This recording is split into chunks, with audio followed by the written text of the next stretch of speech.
mengganggu aktivitas belajar mengajar. Hingga April 2024, penyakit tuberkulosis di Kabupaten Batanghari capai 100 kasus. Terlibat korupsi 8 miliar lebih, mantan karyawan BRI Kayu Aro ditetapkan tersangka.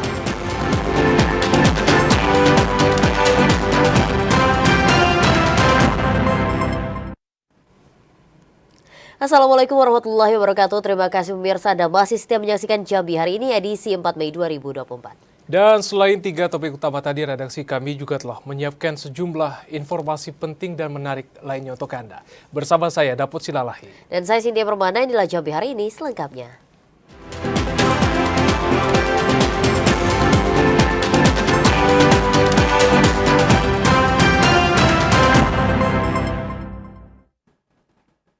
Saudara, kita awali Jambi hari ini dengan informasi banjir yang terjadi di sejumlah wilayah dalam Kabupaten Batanghari beberapa waktu lalu membuat musim tanam padi gagal. Kondisi itu menyebabkan penyemaian benih padi tidak dapat lagi dimanfaatkan karena terendam banjir. Banjir yang melanda Kabupaten Batanghari beberapa waktu lalu berdampak terhadap gagalnya musim tanam padi di sejumlah wilayah. Bahkan benih padi yang telah disemai tidak dapat lagi dimanfaatkan akibat terendam banjir.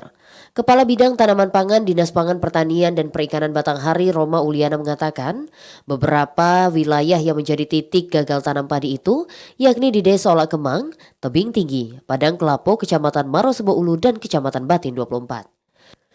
Untuk kembali menumbuhkan semangat petani akibat gagal tanam, pada awal tahun ini Pemkab Batanghari telah memberikan bantuan benih untuk penanaman di 300 hektar lahan. Proses penanaman benih mulai dapat dilaksanakan pada bulan ini. Roma Uliana menambahkan proses penanaman benih padi mulai dapat dilaksanakan jika kondisi cuaca normal. Adi Juniawan, TVRI Jambi melaporkan. Sementara itu, saudara, selain menggenangi permukiman warga, banjir juga mengenangi salah satu madrasah Ibtidaiyah di Desa Tanjung Rawang, Kecamatan Hamparan Terawang. Dan saudara, para siswa terpaksa melaksanakan proses belajar dan mengajar menumpang di rumah warga yang tak terkena dampak banjir.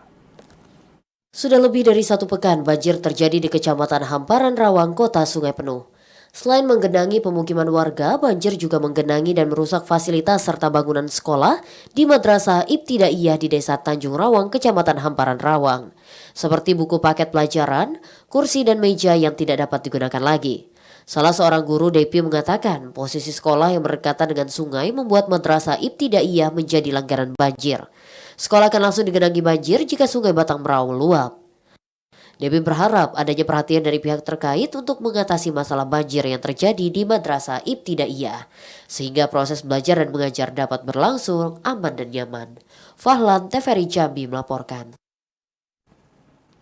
Sementara itu, saudara, selain memberikan dampak negatif, banjir yang terjadi di Kota Sungai Penuh juga memberikan dampak positif bagi para penambang pasir di Desa Karya Bakti, Kota Sungai Penuh.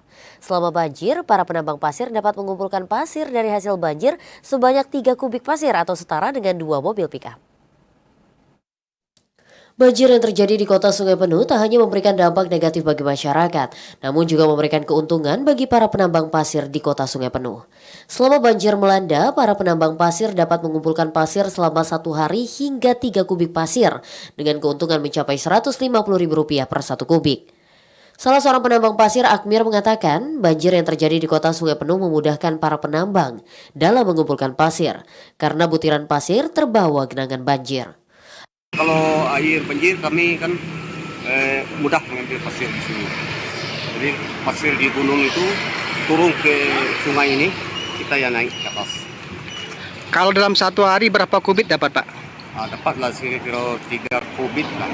Akmir menambahkan sebelumnya para penambang pasir terpaksa menyelami sungai untuk mencari pasir yang akan dijual kepada pembeli. Namun dengan adanya genangan banjir membuat para penambang tidak terlalu kesulitan untuk mencari pasir di dalam air. Fahlan, TVRI Jambi melaporkan. Kita beralih ke informasi lainnya. Saudara, hingga April 2024, penyakit tuberkulosis di Kabupaten Batanghari mencapai 100 kasus. Dan masyarakat diimbau untuk segera melakukan pengecekan kesehatan di fasilitas kesehatan terdekat apabila merasakan gejala tuberkulosis.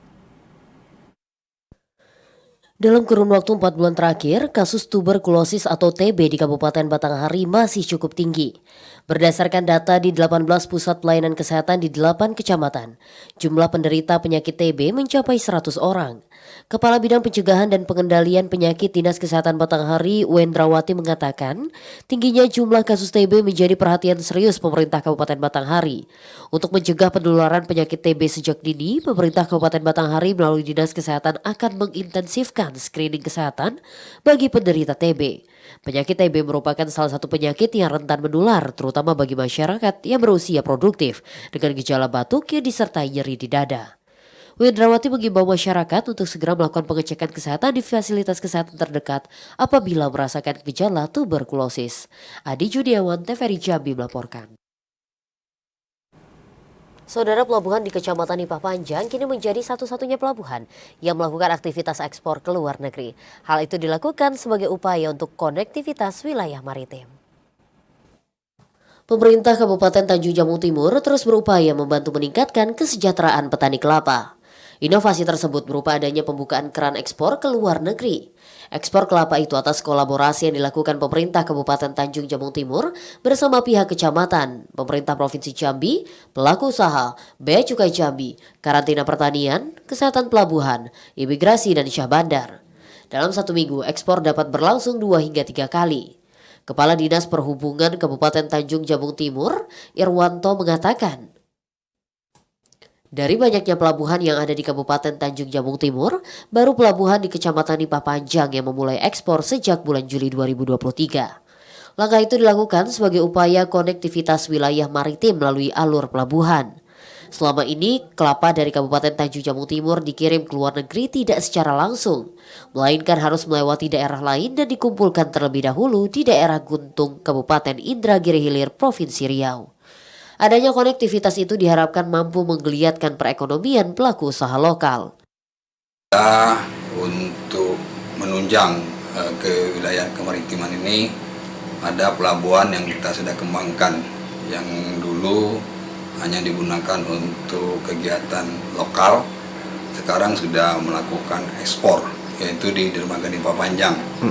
Tepatnya sudah dilakukan kegiatan pencanangan ekspor pada bulan Juli yang lalu melalui komoditi kelapa yang diekspor ke daerah Malaysia, tepatnya di daerah Batupahan.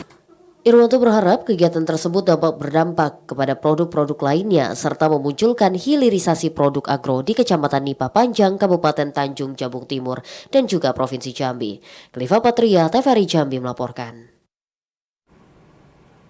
Ya, Saudara, Kejaksaan Tinggi Jambi terima SPDP pelanggaran pemilu di Kecamatan Pauh, Kabupaten Sarolangun. Informasinya akan kami hadirkan usai jeda pariwara berikut ini. Tetaplah bersama kami di Jambi Hari.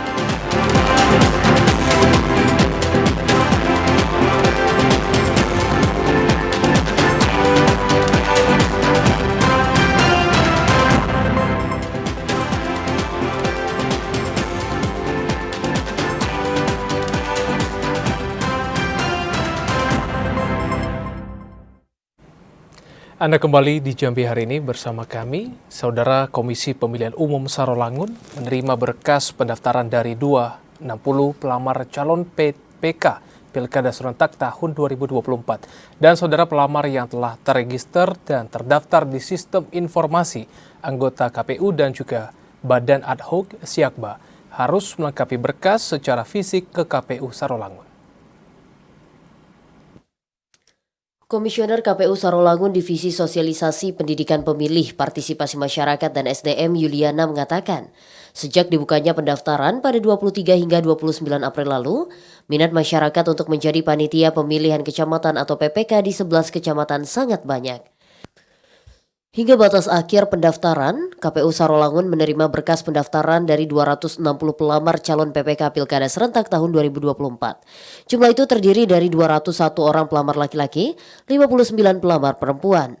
Pelamar yang telah terregister dan terdaftar di Sistem Informasi Anggota KPU dan Badan Ad Hoc Siakba harus melengkapi berkas secara fisik ke KPU Sarolangun.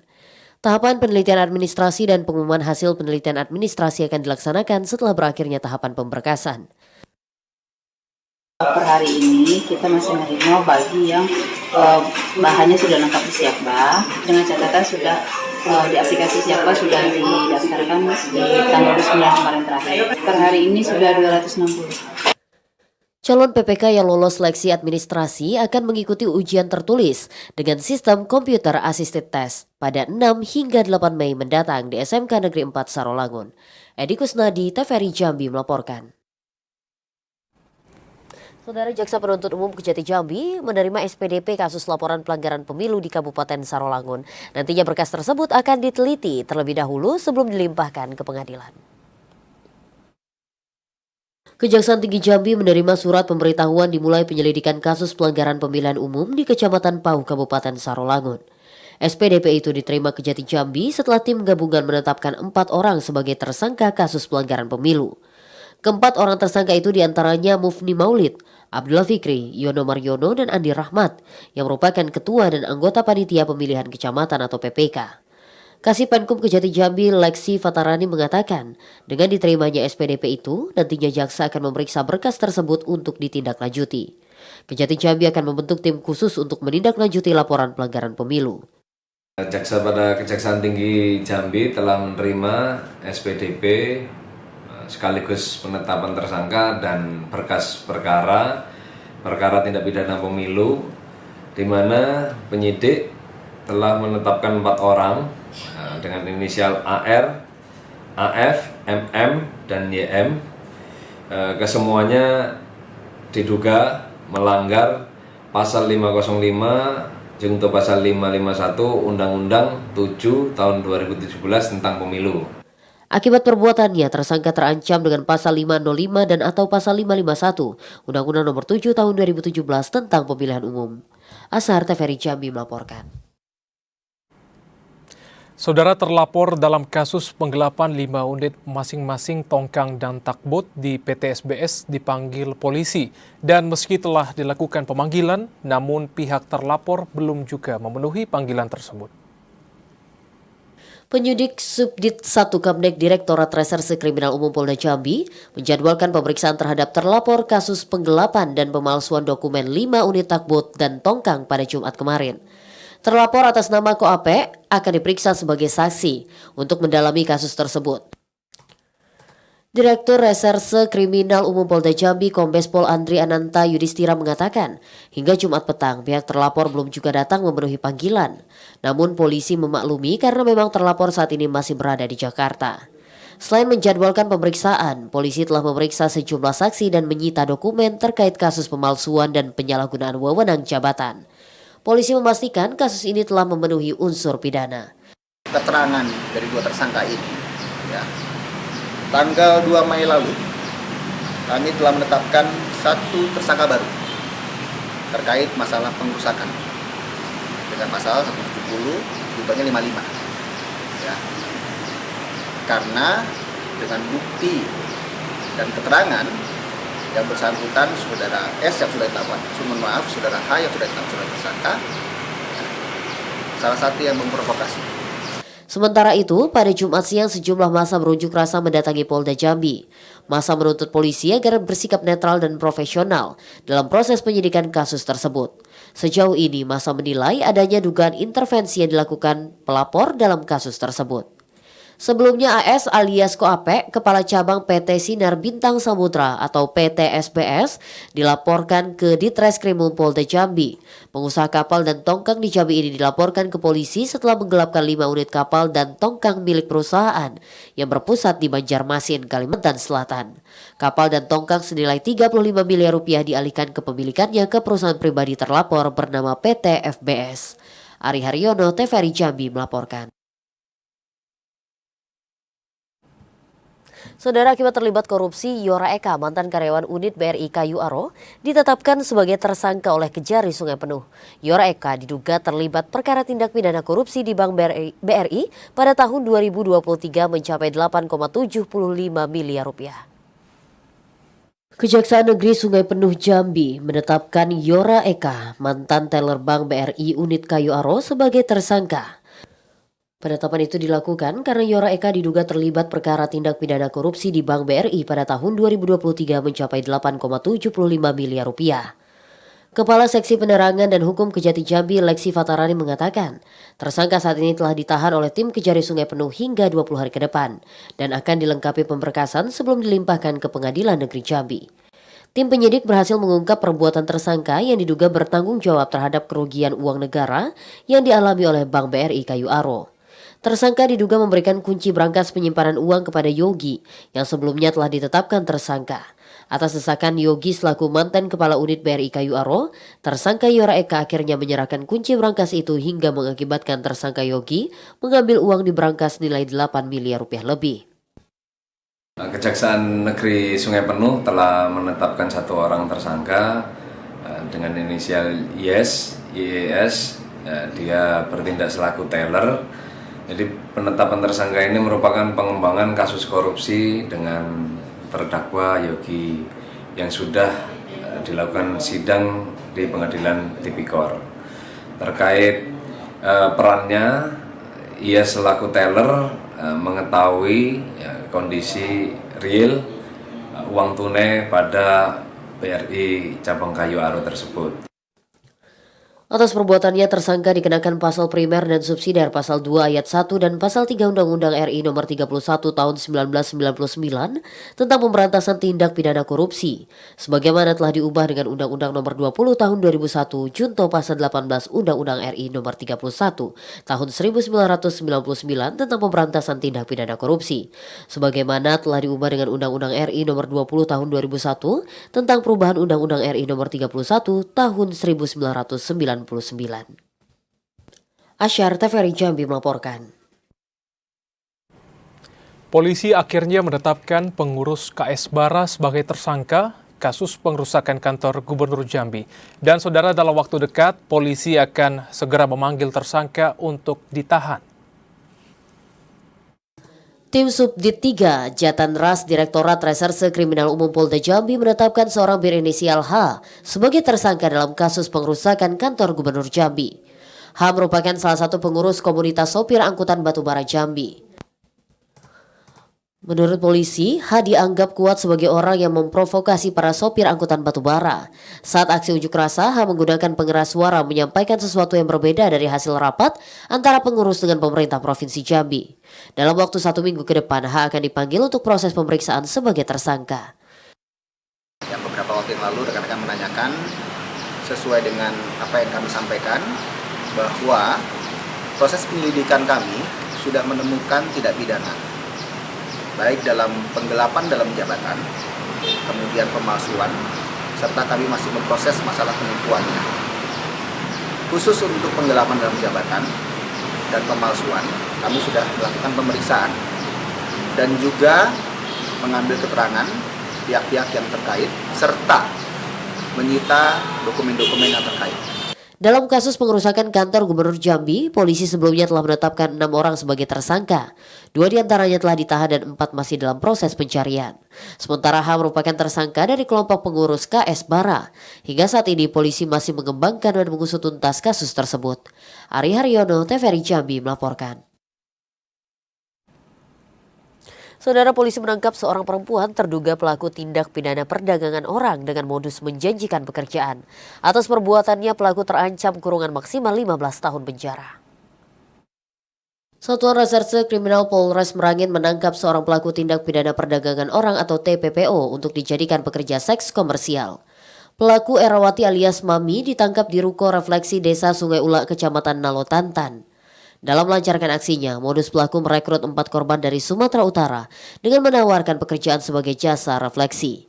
Korban diminta melayani nafsu pria hidung belang dengan transaksi bervariasi antara 400 hingga 600 ribu rupiah. Namun jika tidak ada tamu, maka korban tidak mendapatkan gaji dan makan sehari-hari korban dijadikan sebagai hutang. Bahwasanya untuk rukunya tersebut yang dalam tanda kutip memang akan digunakan sebagai kedok, itu sudah beroperasi 6 bulan. Selama kurun waktu tersebut, itulah upaya atau usaha dari Mami tersebut untuk merekrut orang.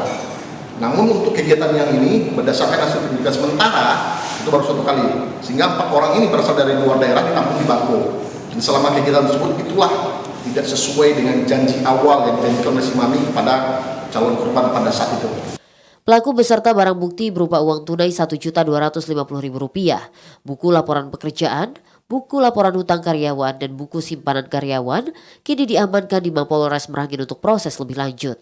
Atas perbuatannya, pelaku dijerat Undang-Undang Nomor 21 Tahun 2007 tentang tindak pidana perdagangan orang dengan ancaman kurungan maksimal 15 tahun penjara. Polisi minta peran serta seluruh elemen masyarakat untuk pencegahan tindak pidana perdagangan orang. Ramadan Cerbita Kasa, TVRI Jambi melaporkan. Pemkab melakukan penandatanganan kerjasama NPHD pengamanan pemilu bersama Polres Bungo. Informasi selengkapnya akan kami hadirkan dalam segmen advertorial. Tetaplah bersama kami di Jambi hari ini.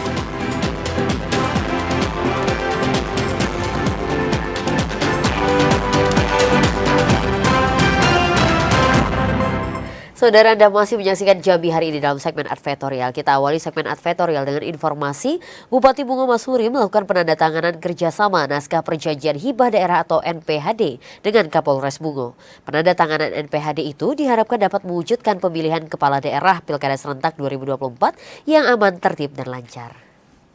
Bertempat di ruang kerja Bupati Bungo Masuri melakukan penandatanganan kerjasama naskah perjanjian hibah daerah atau NPHD dengan Kapolres Bungo AKBP Singgi Hermawan.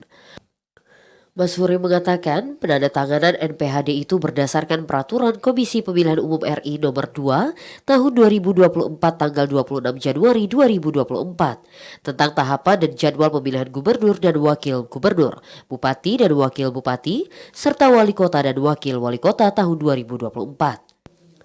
Penanganan NPHD itu sebagai wujud kesiapan dan komitmen pemerintah Kabupaten Bungo dalam menyukseskan penyelenggaraan Pilkada Serentak tahun 2024 agar berlangsung aman, tertib, dan lancar. Melaksanakan penandatanganan NPHD ke Polres Bungo ini untuk kegiatan pengamanan Pilkada Serentak 2024 ini. Saya rasa kita berharap Pilkada di Bungo ini berjalan dengan aman, damai, lancar, hingga tidak ada terjadi apapun, dan kita dari pemerintah daerah tentu siap dan berkomitmen untuk penyelenggaraan Pilkada ini berjalan dengan aman, lancar. Kapolres Bungo AKBP Singgi Hermawan menyambut baik niat Pemkab Bungo dalam penandatanganan NPHD pengamanan Pilkada Serentak tahun 2024. Dengan adanya penandatanganan itu, Polres Bungo beserta jajaran berkomitmen untuk menjaga kondusivitas dan Kamtipmas saat menjelang hingga selesainya Pilkada Serentak 2024. Hari ini kami dari Polres Bungo mendapatkan MOU dari Pemda terkait nanti pengamanan Pilkada Serentak. Kebetulan kita juga melaksanakan di Kabupaten Bungo. Untuk proses NPHD tadi berjalan lancar.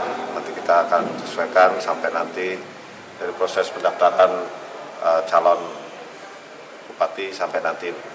Besaran anggaran NPHD pengamanan Pilkada Serentak tahun 2024 yang mencapai 4,5 miliar rupiah itu bersumber dari APBD Kabupaten Bungo tahun anggaran 2024. Muhriandi, TVRI Jambi melaporkan. Wakil Bupati Bungo Syafruddin Dwi Aprianto mengisi khutbah Jumat saat menggelar safari Jumat keliling di Masjid Nurul Syuhada, Dusun Embacang Gedang, Kecamatan Tanah Sepanggal Lintas. Syafruddin Dwi Aprianto berpesan agar seluruh masyarakat tetap menjaga keamanan dan juga kondusivitas lingkungan sekitar. Wakil Bupati Bungo Syafruddin Dwi Aprianto kembali melakukan safari Jumat keliling. Kali ini safari Jumat keliling dilakukan di Masjid Nurul Syuhada, Dusun Embacang Gedang, Kecamatan Tanah Sepanggal Lintas.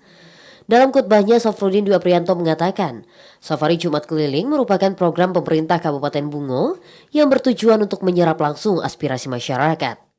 Dalam membangun daerah, pemerintah Kabupaten Bungo senantiasa mengutamakan aspirasi yang disampaikan masyarakat, seperti pembangunan infrastruktur jalan, kesehatan, dan pendidikan. Syafruddin Dwi Aprianto berpesan agar seluruh masyarakat untuk tetap menjaga keamanan dan kondusivitas lingkungan. Sesuatu yang tidak sekedar penting, tetapi amat sangat penting. Satu kata takwa, paling tidak dengan dua alasan. Yang pertama, takwa ini adalah sebuah ukuran nilai seorang hamba di dalam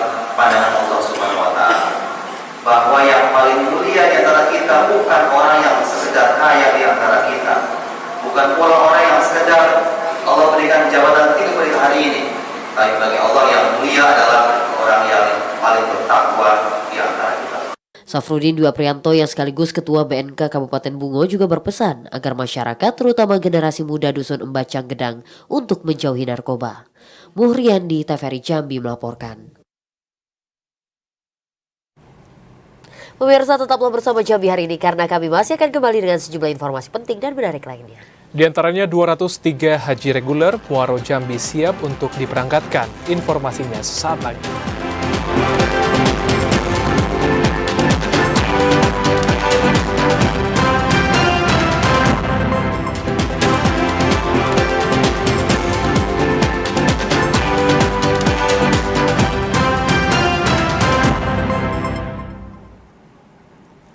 Saudara, Anda masih menyaksikan Jambi hari ini. Pada pemberangkatan haji reguler tahun ini, Kabupaten Muaro Jambi mendapatkan kuota sebanyak 203 jemaah.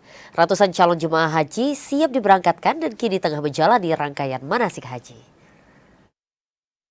Pada tahun 2024, Kabupaten Muaro Jambi mendapatkan kuota jemaah haji reguler sebanyak 203 jemaah. Ratusan jemaah itu tidak hanya jemaah warga Muaro Jambi, namun juga terdapat jemaah mutasi antar embarkasi yang mencapai 5 jemaah, yakni calon jemaah haji dari Provinsi Lampung 3 jemaah dan Bengkulu 2 jemaah, dan mutasi dalam embarkasi dari Kabupaten Merangin 3 jemaah. Kasih penyelenggara haji Kemenak Muaro Jambi Hanapi mengatakan, ratusan calon jemaah haji Muaro Jambi telah siap untuk diberangkatkan ke Tanah Suci. Para jemaah dijadwalkan akan diberangkatkan ke Tanah Suci pada 6 Juni mendatang. Untuk kelompok terbang CJH Muaro Jambi tergabung dalam kloter 25 yang bersamaan dengan CJH asal Tanjung Jabung Timur dan Tanjung Jabung Barat. Mutasi antara embarkasi dari luar sudah memenuhi persyaratan dan unsur yang telah ada ketentuan. Artinya kalau dia sudah mutasi ke sini ngurus dari kanwilnya, kalaulah ia kelebihan biaya, maka dia akan mendapat kembalian dari bank itu sendiri dan mereka sudah konfirmasi ke bank. Sebelum diberangkatkan, CJH harus mengikuti berbagai rangkaian, mulai dari pemeriksaan kesehatan hingga manasik haji. Azam Afnan, TVRI Jambi melaporkan. Para jemaah haji di Kabupaten Muaro Jambi menjalani bimbingan manasik haji tingkat kecamatan dan saudara manasik haji tersebut akan berlangsung selama 8 hari ke depan. Bimbingan manasik haji tingkat kecamatan di Kabupaten Muaro Jambi berlangsung di 3 titik. Di antaranya bagi calon jemaah haji asal Kecamatan Jaluko dan Mestong, manasik haji digelar di salah satu masjid di Kecamatan Jaluko. Jemaah haji dari Kecamatan Sungai Gelam, Kumpe, Sekernan, dan Marosebo, manasik haji digelar di Kecamatan Sungai Gelam. Sementara calon jemaah haji wilayah Kecamatan Sungai Bahar, Bahar Selatan dan Utara, pelaksanaan manasik haji digelar di Kecamatan Sungai Bahar. Disatukannya rangkaian manasik haji itu dikarenakan sedikitnya jumlah calon jemaah haji di masing-masing kecamatan, sehingga pelaksanaan manasik dilakukan secara berkelompok. Pelaksanaan manasik haji digelar selama 8 hari ke depan. Pada manasik haji, para jemaah diberikan edukasi, mulai dari persiapan pemberangkatan hingga menjalankan ibadah pada musim haji 2024. Ibadah haji ini bukan masalah ritual saja, doa-doa, tapi juga butuh fisik yang kuat. Sehingga pelaksanaan haji di Tanah Suci nanti bisa dilaksanakan semuanya. Setelah mengikuti manasik haji di tingkat kecamatan, seluruh peserta calon jemaah haji nantinya akan melanjutkan manasik haji di tingkat kabupaten. Pelaksanaan manasik tingkat kabupaten direncanakan akan berlangsung pada akhir Mei mendatang. Azam Afnan, TVRI Jambi melaporkan. Saudara, pemerintah Provinsi Jambi melalui Dinas Ketahanan Pangan mendorong pemerintah kabupaten kota untuk segera menerbitkan peraturan daerah tentang pencegahan alih fungsi lahan pertanian. Banyaknya lahan pertanian yang beralih menjadi perkebunan maupun tempat tinggal sangat berdampak pada ketahanan pangan daerah.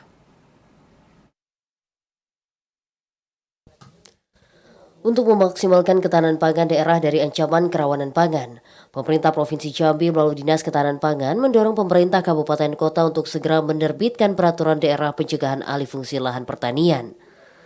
Kepala Dinas Ketahanan Pangan Provinsi Jambi Ismet Wijaya mengatakan, banyaknya lahan pertanian yang beralih menjadi perkebunan maupun tempat tinggal sangat berdampak pada ketahanan pangan daerah. Terus berkurangnya lahan pertanian ini semakin menimbulkan persoalan kerawanan pangan akibat tak mampunya daerah untuk mencukupi kebutuhan pangan bagi masyarakat. Penanganan persoalan alih fungsi lahan pertanian harus segera disikapi oleh pemerintah kabupaten kota melalui peraturan yang mengikat dan memiliki kekuatan hukum. Hadirnya perda yang mengatur lahan pertanian di setiap daerah diharapkan dapat mencegah habisnya lahan pertanian yang menjadi lumbung produksi di Provinsi Jambi. Partisipasi aktif seluruh pihak juga sangat diharapkan untuk memaksimalkan penyelesaian persoalan alih fungsi lahan dalam rangka memperkuat ketahanan pangan daerah. Memang berpengaruh, jelas berpengaruh. Cuman sekarang ini kita berupaya agar masing-masing kabupaten kota supaya membuat peraturan daerah ya terkait dengan alih fungsi lahan itu memang harus ada aturan yang mengikat sehingga tidak bisa serta-merta mengalihkan fungsi lahan pertanian terutama untuk tanaman padi sawah tiba-tiba dibangun untuk perumahan. Nah, ini juga harus ada tata caranya atau mekanismenya supaya nggak tiba-tiba langsung masyarakat sesukanya untuk membangun perumahan. Untuk memaksimalkan produksi pertanian dan mencegah kerawanan pangan, Dinas Ketahanan Pangan Provinsi Jambi juga telah meluncurkan program Kampung Pangan Terpadu di sejumlah daerah sejak tahun 2023. Randy Arta, TVRI Jambi melaporkan. Ya, Saudara, Dinas Ketahanan Pangan Provinsi Jambi akan menjamin ketersediaan pasokan bahan pangan dalam kondisi aman dan mencukupi. Untuk mengantisipasi lonjakan harga, Saudara, pemerintah Provinsi Jambi gencar melakukan operasi pasar. Sempat mendapatkan sorotan saat sebelum puasa karena lonjakan harga bahan pokok. Namun Dinas Ketahanan Pangan Provinsi Jambi menjamin ketersediaan pasokan dan harga bahan pangan saat ini dalam kondisi aman dan mencukupi. Kepala Dinas Ketahanan Pangan Provinsi Jambi Ismet Wijaya mengatakan, berdasarkan hasil koordinasi yang dilakukan dengan Kanwil Perumbulok Jambi, pasokan beras medium diprediksi mampu untuk memenuhi kebutuhan masyarakat hingga 4 bulan ke depan. Tak hanya beras, ketersediaan pasokan bahan pokok seperti cabai, bawang merah, bawang putih, gula, minyak goreng, serta bahan pangan lainnya juga dijamin aman dan mencukupi untuk kebutuhan masyarakat. Ketercukupan pasokan bahan pangan untuk wilayah Provinsi Jambi sudah ditinjau langsung oleh Deputi Bidang Kerawanan Pangan dan Gizi Badan Pangan Nasional, Nyoto Swiknyo pada 10 hari sebelum Lebaran. Selain menjamin kecukupan pasokan, Dinas Ketahanan Pangan juga menjamin harga bahan pokok yang dijual di pasaran dalam kondisi stabil. Jadi intinya keseluruhan secara umum stok pangan kita, terutama beras, itu berdasarkan hasil laporan daripada Kepala Bulog Jambi itu mencukupi sampai dengan 4 bulan ke depan. Ya, itu disampaikan di hadapan Deputi Ketersediaan dan Kerawanan Pangan dari Bappenas. Nah, itu dan ini menjadi jaminan kami, maka kami berani mengatakan itu. Untuk mengantisipasi terjadinya lonjakan harga, pemerintah Provinsi Jambi melalui sejumlah OPD bersama tim pengendalian inflasi daerah dan tim Satgas Pangan telah melakukan pengendalian harga dengan melakukan berbagai upaya, diantaranya melalui operasi pasar dan pangan murah. Randy Arta, TVRI Jambi melaporkan. Sejumlah harga kebutuhan pokok di Kota Jambi mengalami kenaikan. Naiknya harga kebutuhan pokok ini disebabkan kurangnya pasokan dari tingkat petani. Informasi selengkapnya akan disampaikan oleh kontributor TVRI Jambi, Febri Yogi. Selamat sore Yogi, harga kebutuhan pokok apa saja yang mengalami kenaikan? Baik, dapat saya laporkan saat ini harga kebutuhan pokok di sejumlah pasar Kota Jambi mengalami kenaikan. Ya, seperti di salah satu pasar Kota Jambi, ini pasar keluarga yang dimana seperti harga cabai merah, yang dimana harga cabai merah tersebut saat ini mencapai 50 sampai 55 ribu rupiah per kilogram, yang dimana sebelumnya hanya 30.000 sampai 35.000 rupiah. Sedangkan untuk harga cabai rawit yang sebelumnya di harga 28.000 rupiah kini menjadi harga 45.000 rupiah. Sedangkan untuk bawang merah dan bawang putih masih tetap sama seperti sebelumnya, yakni di harga 50.000 rupiah. Kenaikan harga cabai ini terjadi sejak Jumat kemarin. Sedangkan untuk harga bawang sendiri sudah sepekan, namun terjadi fluktuasi atau perubahan harga untuk bawang putih dan bawang merah. Menurut sejumlah pedagang, naiknya harga kebutuhan bahan pokok ini lantaran stok yang kurang akibat petani yang mengalami gagal panen terkendala karena faktor cuaca. Selain itu juga saat ini sejumlah pasar di Kota Jambi dipenuhi oleh bawang putih dan bawang merah yang impor, yang dimana diimpor dari negara tetangga seperti India. Hanya saja keperluan bawang putih dan bawang merah tersebut tidak dikonsumsi untuk di rumah tangga. Demikian Cynthia. Bagaimana pengaruh daya beli masyarakat terhadap terus berfluktuasinya bahan pokok ini, Yogi? Baik, untuk fluktuasi harga ini daya beli masyarakat menurun sehingga omset pedagang untuk kebutuhan pokok ini semakin menurun. Pedagang juga berharap agar pemerintah dapat mengendalikan harga tersebut sehingga omset mereka kian stabil. Demikian. Baiklah, Yogi Ramadhani melaporkan langsung dari Kota Jambi. Terima kasih Yogi atas laporan Anda. Selamat bertugas kembali. Beralih ke informasi lainnya, sampah di Kota Jambi masih menjadi persoalan yang belum teratasi. Salah satunya di Simpang Rimbo, Kecamatan Alam Barajo. Kurangnya kesadaran masyarakat akan membuang sampah pada tempatnya, membuat sampah setiap harinya kian menumpuk. Sampah masih menjadi perhatian di Kota Jambi, khususnya di setiap sudut yang masih terjadi penumpukan. Tumpukan sampah itu menimbulkan bau tak sedap dan mengganggu keindahan kota, seperti di batas Kota Jambi dengan Kabupaten Muaro Jambi, tepatnya di Simpang Rimbo, Kecamatan Alam Barajo. Sejumlah warga mengatakan kurangnya kesadaran masyarakat akan kebersihan membuat sampah kian menumpuk setiap harinya. Persoalan sampah tak hanya menjadi tanggung jawab pemerintah daerah, namun juga seluruh masyarakat.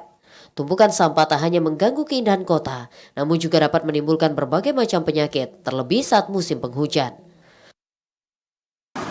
Sejak kapan Bang ada buang sampah di situ Bang? Setiap hari diambil. Setiap hari Bang? Setiap hari. Kan biasanya kan tidak ada tempat buang sampah tuh Bang? Yo. Nah sekarang nih ada mungkin kayak mana Bang?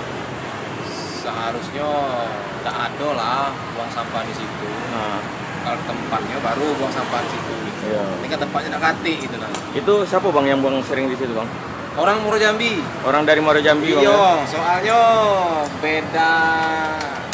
beda wewenang deh.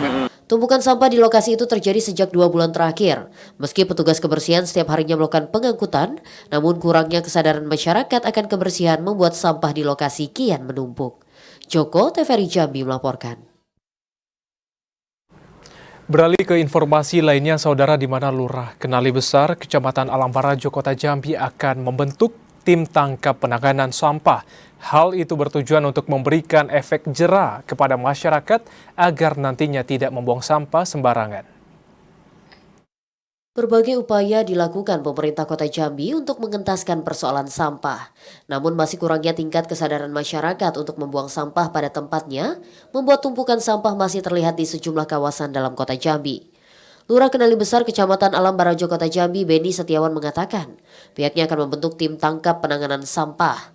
Tim tangkap ini nantinya akan melakukan patroli dan menangkap pelaku yang membuang sampah tidak pada tempat dan waktunya. Hal itu juga telah diatur dalam Peraturan Wali Kota Jambi tentang sampah. Selain itu, tim tangkap juga bertujuan untuk memberikan efek jera kepada masyarakat agar tidak membuang sampah yang bukan pada tempatnya. Kedepannya, dengan tahapan-tahapan yang telah kami laksanakan, selanjutnya kami akan minta bantuan kepada Dinas Lingkungan Hidup, yakni PPNS mereka, untuk melakukan penangkapan secara langsung yang akan menimbulkan efek jera atau yang kami sebut dengan nama shock terapi lah untuk masyarakat. Sebenarnya kami tidak ingin melakukan hukuman ini kepada masyarakat, namun ini adalah bentuk shock terapi atau efek jera yang ingin kami timbulkan di masyarakat agar tidak buang sampah sembarangan. Masyarakat yang ketangkap membuang sampah tidak pada tempat dan waktu yang telah diatur dalam Peraturan Wali Kota Jambi akan dikenakan sanksi baik teguran maupun denda. Joko TVRI Jambi melaporkan. Dan saudara, informasi tadi sekaligus menutup perjumpaan kita di Jambi hari ini. Senang rasanya menemani hari ini bersama kami, Silalahi Dapot dan Cynthia Permana. Terima kasih atas perhatian dan kebersamaan Anda. Saya Dapot Silalahi. Dan saya Cynthia Permana pamit undur diri. Wassalamualaikum warahmatullahi wabarakatuh dan sampai jumpa.